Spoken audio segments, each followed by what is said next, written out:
หลายๆเด้อกันว่าผู้ขาว่าผิดพลาดไปแล้วแบบว่าน้าบอกกันแบบว่าเพื่อนตามใครผู้ขาผิดพลาดแล้วผู้ขาที่ตั้งมกตั้งใจก็เอาโฮจีให้ผู้ขาก็อภัยผู้ขาผู้ขาที่ตั้งมกตั้งใจสิเปลี่ยนนิสัยเจ้าก็ว่านี่เจ้าก็ว่าออกมาได้เจ้าก็ต้องอันนั้นเจ้าก็ต้องเฮ็ดตามความเพิ่นบอกเฮ็ดเจ้าดุเจ้ามันเจ้าเฮ็ดหันเฮ็ดนี่ไปแล้วก็สิเฮ็ดตามที่สั่งบัดนี้เปลี่ยนแปลงเนาะป้าออดยอมเปลี่ยนแปลงบ่เฮ็ดบ่ลินความจักเทื่อก็คือเพิ่นแนะนำกับเพิ่นอยากให้ได้ดีเจ้านั่นแหละป้าเอ้ยแม่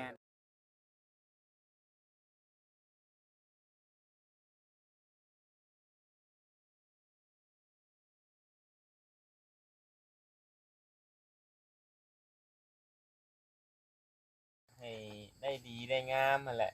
สิทางความเพิ่นทางความเพิ่น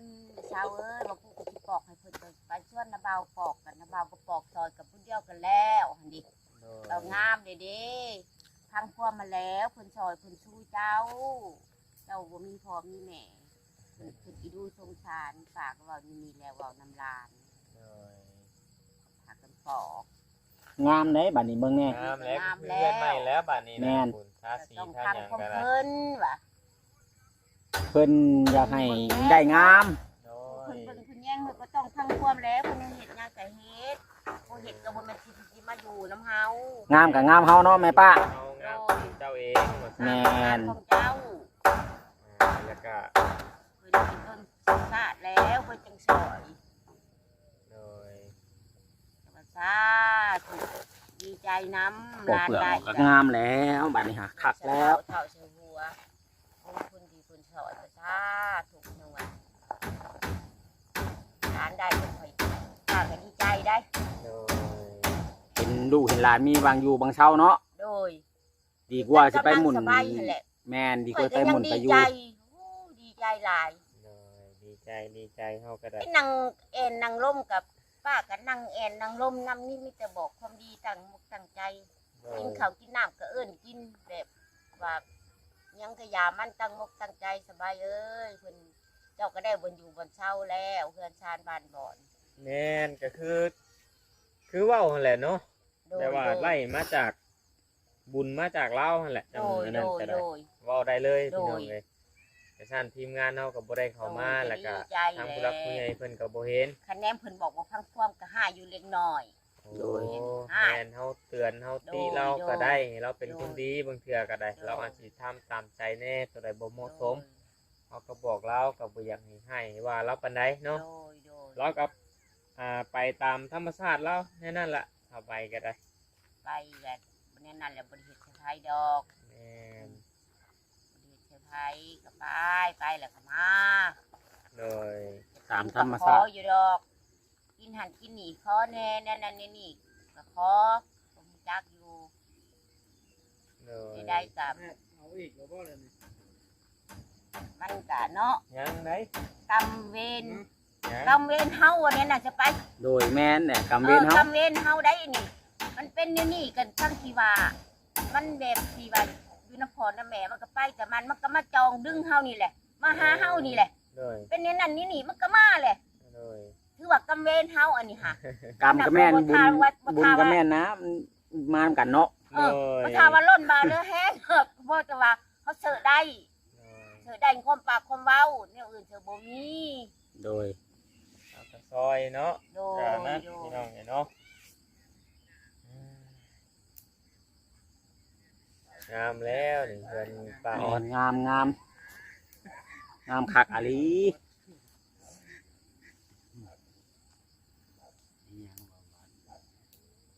หมดหัวเพิ่นคิดแล้วหัวบัดผู้น้อยนั่นได้แล้วเนาะอันว่าเมียน่ะลูกเจ้าน่ะยังบ่ได้มีแผลเอาบ่แม่นบ่อันว่าผู้มามื้อนั้นน่ะมีแต่ได้เห็นบักผู้นึงแล้วมันแบบไผจอยผู้นึงดิคือว่าลูกไผป้าแต๋วว่ามือมาตั้งน้ำน่ะโอ้ยอันน่ะลูกหมู่บ่คงไปยมหั่นเด้ ร้านเขาไปย่มอยู่บ้านนั่นเองแล้วมาเห็ดลูกหักลูกแพงกระติกกับลูกชายหลานแล้วก็มาอยู่มาเช่านี่แล้วน้ำเห็ดไห้เห็ดหน้าคือก็ไปเห็ดซอยเห็ดนาเขาก็ไปเห็ดซอย ลูกชายเจ้าน่ะไปเฮ็ดนานํทางอันหมู่ก็แม่นผู้สาวก็แม่นแน่น่ะ วันนี้แล้ว เนาะบ่แม่น เพิ่นเอาอันเช้าหามาดินมาหวนเฮือนหาแล้วร้านเขาก็ย่ม ยังพันได้แต่งได้คอกันเนาะ บ่ทันได้แต่งได้แป้ง อ๋อ ไปว่าลูกหักลูกแพงบ่แม่นลูกแท้ โดย บ่แม่นลูกแท้ลูกแท้หัน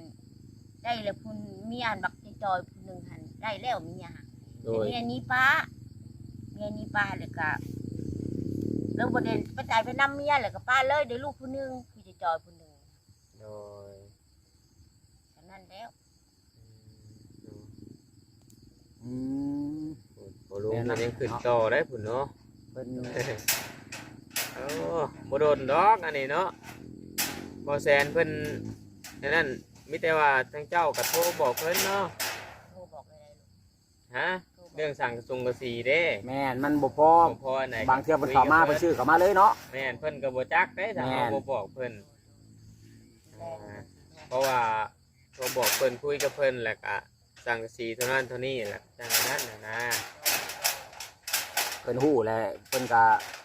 บางเทื่อเพิ่นเข้ามานี่เพิ่นก็ชื่อเข้ามานํเนาะ แม่น อันนี้เพิ่นมาฮอดแล้วเพิ่นฮู้บัดเพิ่นสิเสียเวลากลับออกไปแล้วมันสิช้าทางนี้ตื่มนะ แม่นเพราะว่ามีเบอร์โทรเบอร์หยังเพิ่นดู มีอยู่ เนาะ บัตรคือต้นไม้นี่เด้จ้ะบ่น้องแพทย์ไม้นี่ คือทางไม้นี่ ทางใดไม้นี่พอแพทย์สิซื้อเข้ามาบ่หรือว่างบประมาณเบิดแล้ว ต้องถามทางเอื้อยเพิ่นก่อนพี่น้องเนาะเรื่องไม้เรื่องต่อกับบ่พอก็ได้อ่า คันว่าใส่วงประตูนี่ก็ แม่นสิ หา ได้ เสร็จพุ่นแล้ว สิได้ซื้อเข้ามาอีกนั่นละพี่น้องเนาะเพราะว่าเอื้อยเพิ่นอยากให้มันจบมันงามจักเจือนั่นละ โดย เพราะว่าเพิ่นได้ลงมือเฮ็ดแล้วนะ โดย หลังใดก็มีแต่หลังงามๆได้เพิ่นเฮ็ด แม่เลยเห็น อ่า ลูก เพิ่นจบ งา เพิ่ ม นงามเพิ่นก็อยากให้ได้งามนั่นละก็คือที่ว่าจะเฮ็ดเฮือนแล้วก็หยุดก็คือแต่อธิบายเลยพี่น้องเนาะเขาเว้าตรงๆเลยก็คือป้าออนเราเวลา YouTube บอกเพิ่นว่าก็คือบ่อยากเฮ็ดบ่อยากแนะนำอันแนะนำก็บ่อยากใส่ใจปานใดเนาะ โดย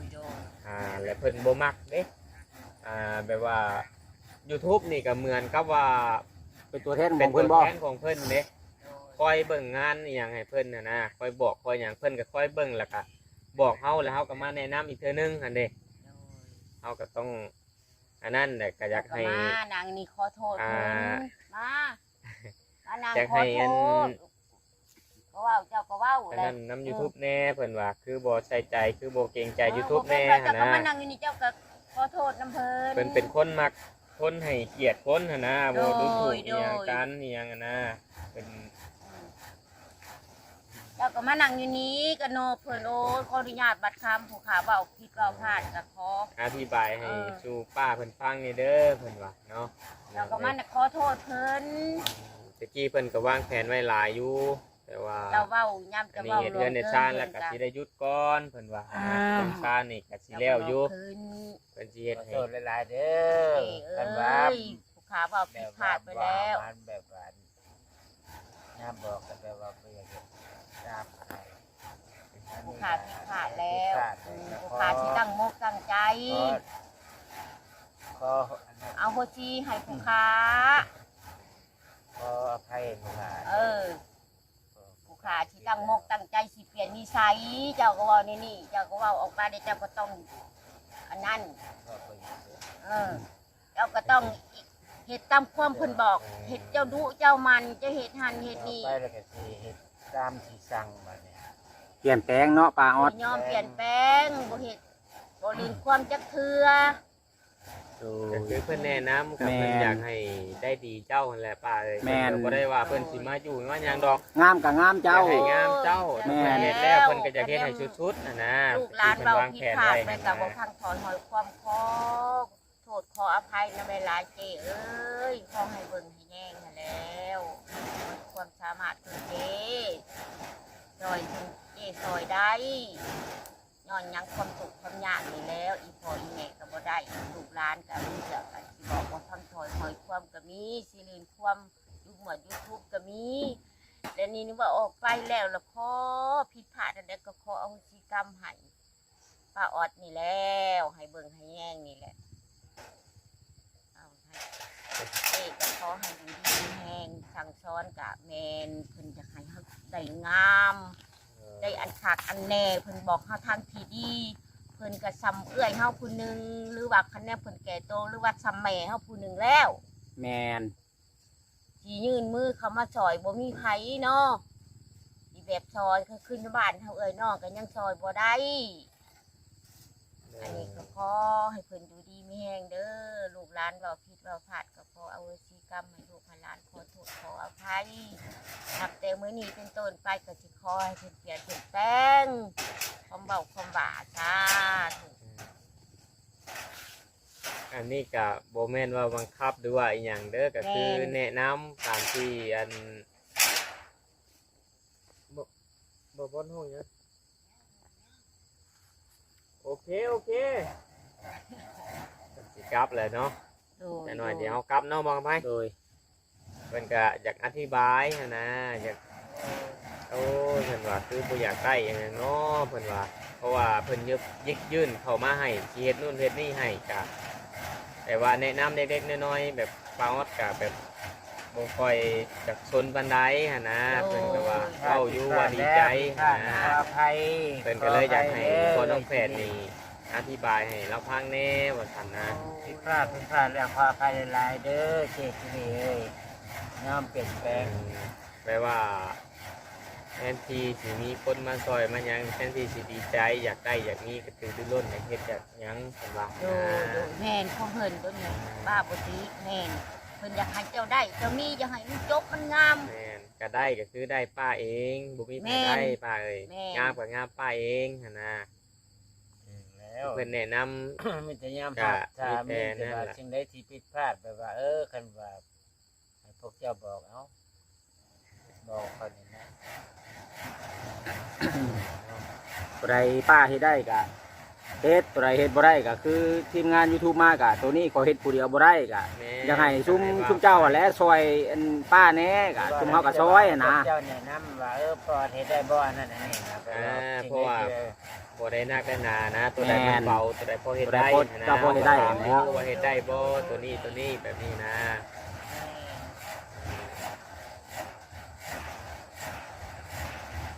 เพิ่นก็อยากให้เจ้าได้ อัน คักได้บน จุนเจ้าว่าเมื่อวานนี่เนาะ โดย เมื่อวานนี่บ่รู้มื้อ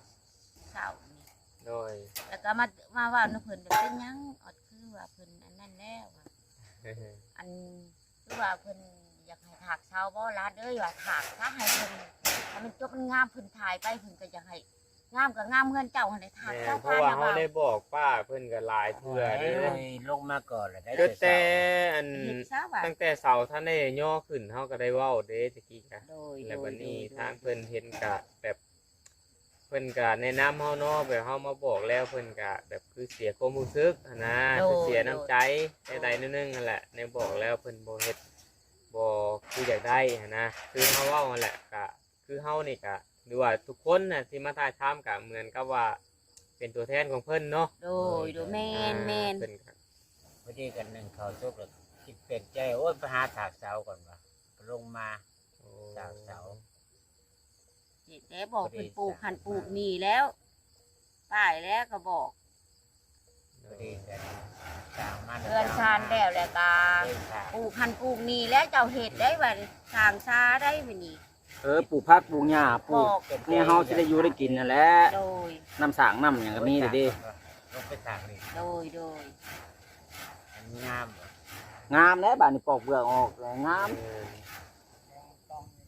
แม่นเอาสีมาทานี่ให้งามแหละ ค่อยว่า ขอบใจพวกเจ้าก็ได้ที่เป็นเส้นทางเข้ามาในชีวิตนี่ถ้าไม่มีพวกเจ้าเขาก็แปลว่าผมมีหยัง ต้องขอมุกขอบใจทางสาวใบเด้อเฮาสิบอกบ่แม่นแต่ย้อนเฮาดอกแล้วก็ผู้ใหญ่เพิ่นเพราะว่าคือเว้าหั่นแหละถ้า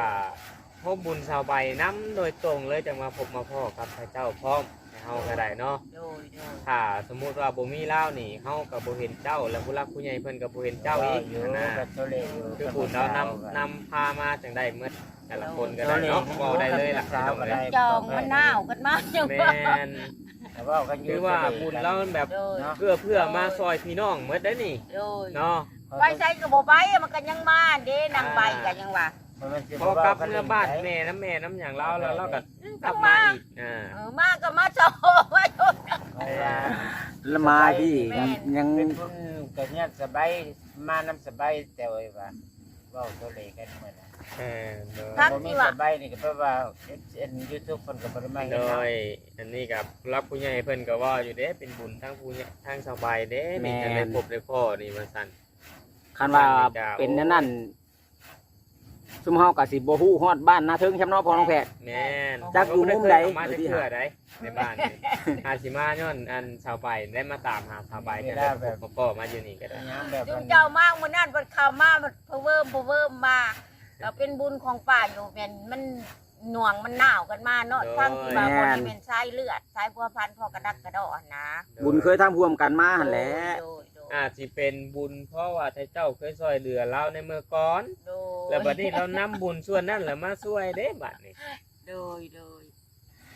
เราก็ยังว่าอยู่อันเอาอันคนนั้นพี่บาพี่งวมาอยู่บ้านนะมันสอมันชนเขาบอกจะป้าโอ้ยก็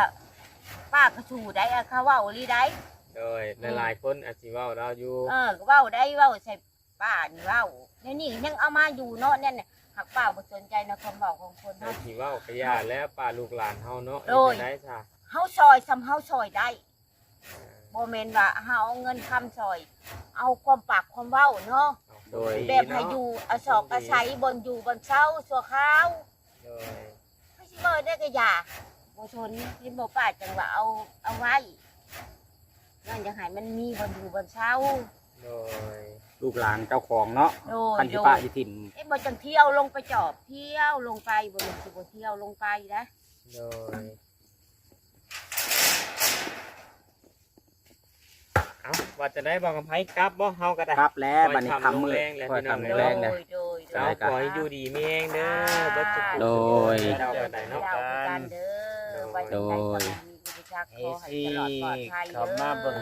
แซวๆเด้อ100,000,000 วิวเด้อ โดย สาธุเอาพี่น้องเอ้ยบัดนี้ มีกลับก่อนพี่น้อง สิได้เดินทางกลับสกอนพี่น้องเอ้ยเนาะจังใดก็ เอาขอให้อยู่ดีมีแห้งเบิดสุขทุกคนเนาะพี่น้องเอ้ยที่ผู้รักผู้ใหญ่ที่ชอบมาที่คอยให้กำลังใจกันขอให้อยู่ดีมีแห้งสุขภาพแข็งแรงพี่น้องเนาะคลิปนี้ขอแจกกับพี่ได้ครับก่อนสวัสดีเด้อการใดก็ต้อง เอาบัดนี้พี่น้องเอ้ยตอนนี้ก็แดดค่ำยามเย็นแล้วพี่น้องเอ้ย